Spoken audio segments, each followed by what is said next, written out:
So think about the most uncomfortable high school reunion imaginable. You walk into the gymnasium. Oh, boy. Right. And they're across the room are the guys who, relentlessly bullied you, the ones who made your life an absolute nightmare. Just the worst people from your past. Exactly. Only in this scenario, the entire world is literally starving. And you are the only person holding the keys to the only fully stocked cafeteria left on Earth. Yeah. And they have to come begging you for a meal. Oh, and here is the kicker. They don't even realize it's you. Which is it's such an incredible setup. It really is. And that incredibly tense power dynamic is, it's the beating heart of the historical fiction novel Blood Brothers by Marin Cyrus. Which is just a fantastic read, by the way. Oh, absolutely. So today our mission for this deep dive is to unpack the psychological warfare, the intense political maneuvering, and honestly, the brilliant character dynamics of this story. Yeah, there's a lot to dig into. Definitely. And for context, this is the third book in the Priestess of Egypt trilogy. So for you historical epic fans out there who want to jump into this world, you can find the book over at silvergravitybooks.com. Highly recommend it. Same. And we are keeping this entirely spoiler-free regarding the final twists, but we're going deep into the mechanics of, how this story actually works. Right. And the premise itself is really, it's a masterclass in structural tension. For sure. Because the book reimagines the ancient biblical story of Joseph and his Egyptian wife, Asenath. But it strips away that Sunday school simplicity. Right. It's not a kid's story here. No, not at all. It grounds it in a really gritty, high-stakes geopolitical reality. We are looking at an ancient Egypt suffering from a catastrophic regional famine. Like a real systemic collapse. Exactly. And Joseph, who was a Hebrew sold into slavery by his 10 older brothers. Which is just brutal. Very. But he's managed to rise through the ranks over 2 decades, right, to become the vizier. He is second only to Pharaoh. So he's operating as the architect of the nation's survival, basically completely controlling the agricultural reserves. And just, the sheer administrative burden of that position is staggering. Yeah. Before the family drama even starts. Oh, yeah. He's dealing with a lot. Right. You have a character managing basically a Bronze Age collapse level event. He's dealing with ledgers, border crises, rationing, and, just trying to keep his own family safe in this incredibly volatile environment. Yeah, he's built this very structured, ordered world for himself just to survive. Yeah. And then, bam, the inciting incident hits and completely shatters that order. The famine drives these waves of desperate foreigners to Egypt's gates looking for grain, and among them are the very men who threw him in a pit 22 years ago. 22 years of silence, and suddenly they are just bowing in his reception hall. It's wild. It is. They come as supplicants, completely unaware that the vizier holding their lives in his hands is the brother they discarded. Right. But he knows. He recognizes them immediately. It is the ultimate power imbalance. You have a recipe for profound, world-ending revenge here. Oh, totally. I'd be furious. Right. But Joseph does something highly unorthodox. He doesn't execute them, and he doesn't reveal his identity. Which is so tense. It is. He initiates this really complex trial. He demands they leave one brother, Simeon, locked in an Egyptian cell and commands them to return to Canaan to retrieve their youngest brother, Benjamin. Which he claims is to prove they aren't foreign spies, right? Ostensibly, yes. See, I am struggling a bit with Joseph's morality here. Because looking at this objectively, he has a nation's food supply under his control. And he is using that immense leverage to play, psychological games with his estranged family. It's a fair point. Doesn't that make him dangerously close to abusing his power? Is he just twisting the knife out of lingering spite?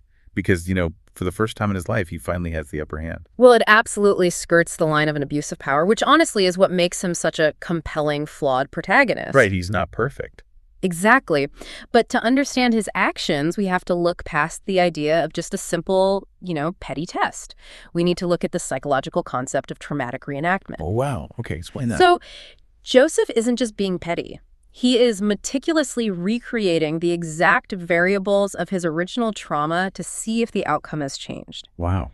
Think about the equation here. You have a vulnerable younger brother, Benjamin, who is now the father's favorite, just like Joseph was. Oh, man. You have the older jealous brothers, and you have a literal life or death situation where those older brothers can easily abandon the younger one to save themselves. So he's putting him in the exact same pressure cooker. to see if they make the same terrible choice. Precisely the same pressure cooker. And the text gives us a profound look at his internal state when no one is watching. Yeah. Because this isn't a power trip for him at all. No, it is an agonizing process.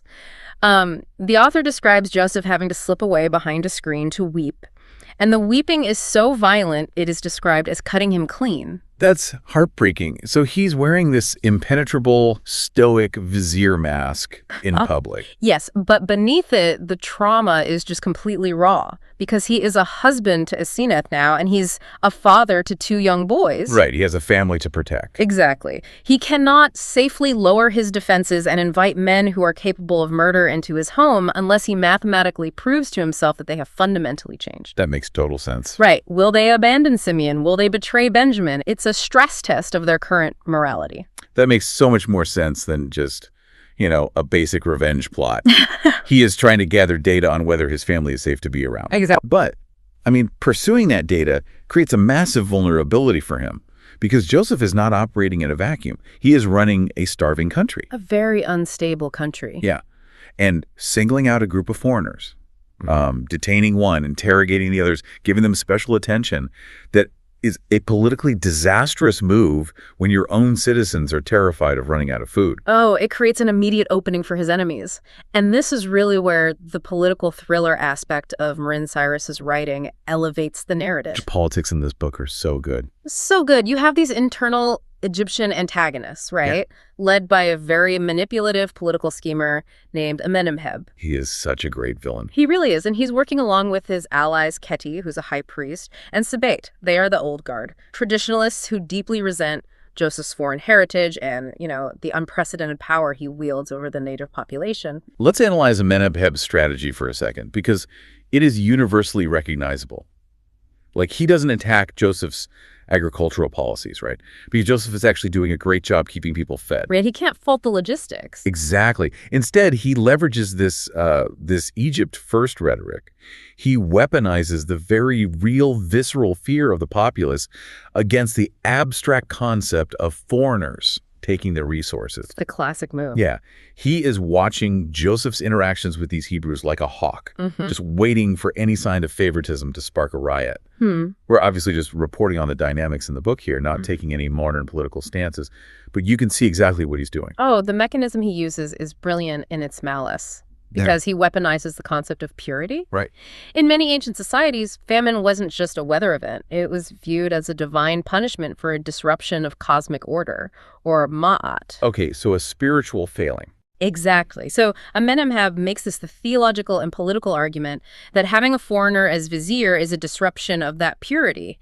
He uses the word purity as a hook to catch angry, hungry citizens. Wow. It is a masterclass in opportunistic politics. He wants the people to demand Joseph's removal so his own hands remain clean. He operates exactly like a modern spin doctor. He doesn't throw the punch himself. He expertly sets the stage for a bar fight, turns off the lights, and slips out the back door. That is the perfect way to describe it. It's just the sheer calculated coldness of this villain is striking. He writes poetry about prudence while actively plotting a violent coup in the shadows. He tells his allies to hum the tune until he tells them to sing. It is terrifying because he is just so patient. Yeah. His patience is really his greatest weapon. There's this chilling line where he reflects that patience is the truest God. Oh, that's such a good line. Right. But if Amenemheb's entire strategy relies on escalating panic and provoking violent overreaction from the state to create martyrs... Right, which is what he wants. Exactly. Then Joseph's military response cannot just be bigger swords. You cannot fight a man who desperately wants you to attack him by giving him what he wants. Which brings us to an incredibly unique defense strategy. We have to talk about Kaimheb. Oh, Kaimheb is the best. He really is. He's the commander of Pharaoh's armies and Joseph's fiercely loyal bodyguard and best friend. When Joseph expresses fear that the political unrest will reach his young sons, Kaimheb delivers this phenomenal piece of dialogue. He says, "I am every door you pass through." I love that part. It establishes this unbreakable bond between them. It really does. But Kaimheb isn't just a loyal shield, right? He is a tactical genius. When Amenemheb's orchestrated riots finally spark, when the torches come out in the night and the mob marches on the grain stores, Qaimheb's response completely defies expectations. He fundamentally alters the rules of engagement. Like, he orders his guards to leave their swords behind and use wooden staves. Just sticks. Just sticks. He instructs them to aim for wrists to disarm, never for skulls to kill. He has his soldiers actively distribute water from the state reserves to the rioters. Wow. And most crucially, he orders his men to look completely, utterly bored. Yeah, that quote, "Boredom is a sword when panic craves spectacle." That line is brilliant. It's so smart. Let's dig into the psychology of why that works. Because panic and riots are theatrical, right? They feed on dramatic escalation and a sense of righteous rebellion. Yes, absolutely. If the state responds with lethal force, it validates the mob's narrative that they are fighting a cruel oppressor. It creates the martyrs Amenemheb needs. And by projecting boredom, Qaimheb starves the mob of their narrative oxygen. It just shuts it down. Yeah. Think about it. A yawning guard handing you a cup of water and telling you to go home to your family, that invalidates the bravado of a riot. It requires an immense amount of tactical discipline for a soldier to stand in front of a screaming, torch-wielding mob with just a stick and a cup of water, refusing to escalate. The rioters suddenly feel ridiculous rather than heroic. The tension just evaporates. It totally deflates them. And while Qaimheb is holding the physical line with staves and water, Asenath, Joseph's wife, is inside the courtyard executing what I can only describe as domestic warfare. Yes. It is an amazing sensory contrast. You have the smell of burning torches and shouting outside, and Asenath, who is a deeply intuitive, spiritually grounded woman, just steps out of the kitchens with trays of warm bread. It's incredible. She literally sets up a fig-tossing game for the children in the middle of a potential riot zone. Because she understands a fundamental human truth that the politicians miss, You cannot fight ideology with logic when the stomach is empty. Oh, that's so true. Amenemheb is trying to radicalize the populace with these abstract concepts of purity and tradition. Asenath counters that radicalization with sustenance and normalcy. I love that. Domesticity reestablishes the baseline of humanity. The cognitive dissonance of smelling fresh bread and hearing children playing while you are holding a torch, it's paralyzing to a mob. The text highlights this perfectly with the observation, domesticity is a better politician than either of us. It's a great observation. It proves that the most powerful counter to political extremism is often undeniable: practical care. And then Joseph has this absolute mic drop moment later when he confronts the corrupt priests who incited the riot using Amenheb's rhetoric. Oh, yeah, the priests. He tells them, purity that forgets bread is idolatry in clean clothes. Let's break down the philosophy of that statement, right? Idolatry in clean clothes. Yeah, what does he mean there? Joseph is exposing the hypocrisy of political or religious ideals that ignore human suffering. If your definition of purity requires the starvation or marginalization of people, then you aren't worshiping a divine ideal. You're just worshiping your own power. Exactly, just dressed up in respectable, clean garments. He and Asenath prioritize the physical and emotional realities of the people over abstract political theater. So all of this brilliant political survival, right? Mm-hmm. The staves, the water, the bread, it serves a narrative purpose. Yep. It is a stalling tactic. It is. They are holding the city's infrastructure together just long enough so Joseph can face the true climax of the book, which is the culmination of his traumatic reenactment experiment with his brothers. Because the political plot provides the external pressure cooker, but the family dynamics are the raw material cooking inside. Yeah. And Marin Cyrus writes these brothers with incredible nuance. They are not one-dimensional cartoon villains twirling their mustaches. Right, they're complicated. Very. They're men who have been hollowed out by their own choices. I mean, they have lived for 22 years with the secret of what they did to Joseph. The corrosive nature of unconfessed guilt has completely shaped their adult life. It really has. And you see the culmination of this in Judah, who has essentially become the leader of the brothers. When Joseph's trap is finally sprung, when the variables of the test align, and it looks like the youngest brother, Benjamin, is going to be enslaved in Egypt. Which is the ultimate test. Right. Judah's reaction is the turning point of the entire novel. Because Judah had promised their father, Jacob, that he would bring Benjamin back safely, he told him, "I will bear the blame before you all my life." A heavy promise. Extremely. So when the moment of crisis hits, Judah doesn't make excuses. He doesn't try to negotiate Benjamin's freedom by blaming someone else, and he certainly doesn't abandon him the way they abandoned Joseph. He steps up. He steps right into the crosshairs. He offers his own life, his own freedom in exchange for Benjamin's, telling the vizier that he cannot bear to see the grief that would kill his father. He volunteers to take the place of the favored son. Right. I mean, that is the new variable in the equation. That is what shatters the 22-year-old defensive wall Joseph has built. Because it provides the undeniable data Joseph has been agonizing over. The forgiveness in this book is not a cheap emotional platitude. No, it's really hard-earned. It isn't instantaneous at all. It is earned through a rigorous, almost cruel testing of the present until the data proves the threat is gone. Judah didn't just apologize for the past. His actions prove that the men who threw a boy into a pit no longer exist. They're different people now. They have been replaced by men willing to sacrifice themselves for their brother. You know, for everyone listening, consider the mechanics of trust and forgiveness here. We often think of forgiveness as this passive letting go, right? Yeah. Like, just move on. Right, bury the hatchet. Yeah, but this book illustrates that true reconciliation sometimes requires confronting the past with eyes wide open. It requires the courage to maintain your boundaries until someone proves they have changed, and the equal courage to dismantle those defenses the moment they do. Beautifully put. Thanks. It isn't about ignoring the past. It's about verifying the present.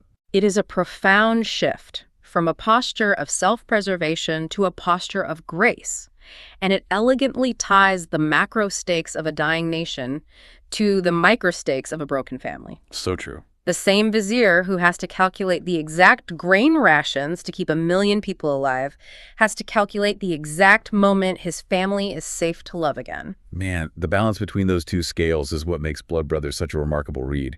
You have razor-sharp political intrigue, villains who weaponize philosophy, laugh-out-loud moments of outsmarting rioters with baked goods, and just an incredibly moving exploration of family trauma. It has a bit of everything. It really does. If you are a fan of historical fiction that refuses to dumb down its politics or its psychology, you will completely devour this. Just a reminder, you can pick up Blood Brothers by Marin Cyrus at silvergravitybooks.com. It is the third installment in the Priestess of Egypt trilogy, and honestly, the character work alone is worth the price of admission. Before we finish, I want to direct your attention to a quiet but immensely powerful moment near the end of the excerpts we looked at. Okay, what's that? Jacob, the patriarch of the family, is nearing the end of his life in Egypt. He calls Joseph to him and asks him to swear a binding oath. He refuses to let Egypt be his final resting place, despite all the wealth and safety his son has secured there. Right. He asks Joseph to promise that when the time comes, he will carry his bones out of Egypt and back to the homeland of his ancestors. Carry my bones. That is such a heavy, physical manifestation of loyalty. Yeah. It is a refusal to be assimilated by the place that saved you, like maintaining a connection to where you fundamentally belong. Exactly. And it presents a fascinating metaphorical question for you to consider long after you close the book. Yeah. Think about the trajectory of your own life. What old bones, what old promises, foundational loyalties, or critical pieces of your past are you carrying with you through the famines and trials you face? That's a deep question. When you are busy surviving, building your own walls, and managing your own crises, what is the core piece of your identity that you refuse to leave behind, and ultimately, where are you trying to take it? Wow.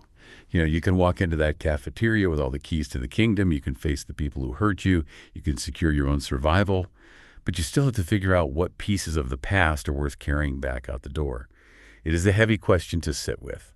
Thank you for joining us for this deep dive. We will catch you next time.